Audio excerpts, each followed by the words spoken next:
Well, thank you for joining us late night for today's Bible bit with Tim Keller. He talks about the angst of sin, and in it, we're going to find out what Jonah did.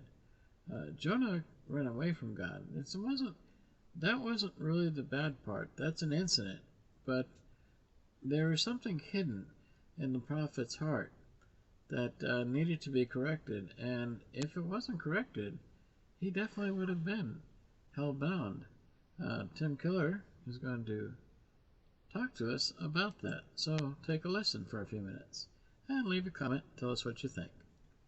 Hit subscribe. Running from God. This is from the book of Jonah. Even though the entire book doesn't use the word sin, it pretty much maps out the real nature of sin and gives us an understanding about sin. That's what's going on, not just simply disobedience. And that, the Bible is telling us here, is the very essence of sin. The essence of sin is not just simply breaking the rules, it's to try to build an identity without God. And when you do that, as we can see, nothing but disaster follows. It can't be done. Now, before I move on, that's the first principle. Let me illustrate this principle with two very famous existentialist figures, Soren Kierkegaard and Bridget Jones. Now, let me explain. I don't think they knew each other, but I can almost guarantee you that Bridget Jones had Soren Kierkegaard on her shelf. But Soren Kierkegaard, some years ago, 1849 to be exact, wrote a book called The Sickness Unto Death. In fact, the full title is The Sickness Unto Death, A Christian Psychological Exposition for Upbuilding and Awakening. And in the book, he gives a definition of sin. Actually, by the way, as we'll see in a minute, the sickness unto death is the sin, but he gives a definition of sin, and he says, I'm not going to try to describe or catalog all the individual sins, but I want to give a definition that will embrace all forms like a net. And here it is.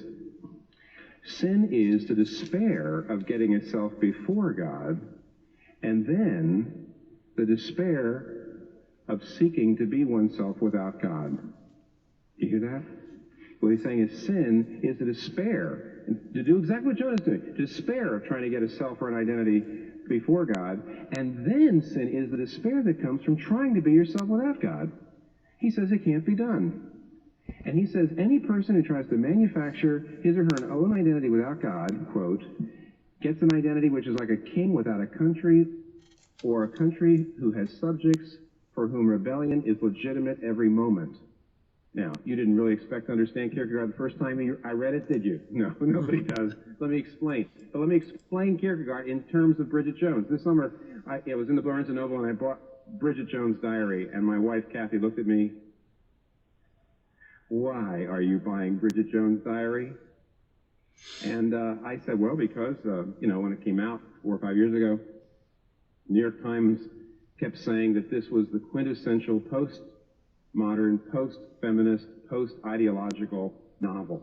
And, when New York Times uses big words to describe a book, you have to buy it. I had to buy it. And the point of the reviewers was this, all those long words, and here's what their point was. Their point was that the sentiment that I quoted in Becker in the very beginning of the sermon is passé. See, Becker said modern people are filled with angst. They feel like sinners without a word for it. Mm-hmm.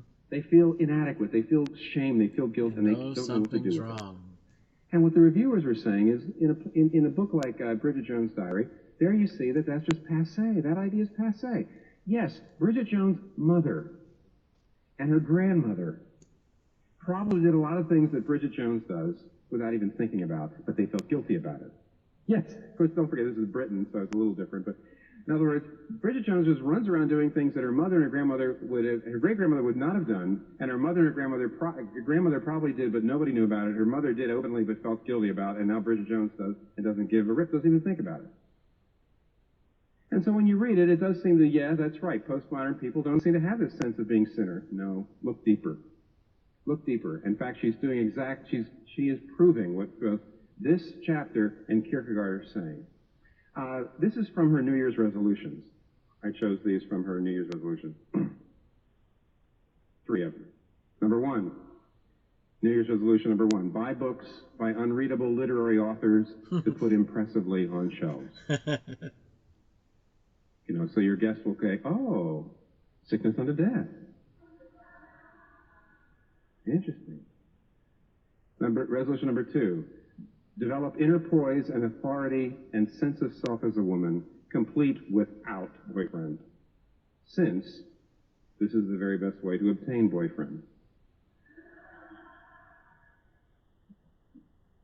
And resolution number 3, be assured, receptive, responsive woman of substance. Knowing my sense of self comes not from other people, but from my sense of self comes not from other people, but from myself. My sense of self comes from myself? Wait, that can't be right. And that's now look. Bridget has bought the postmodern thing. And what's the postmodern thing? You create yourself.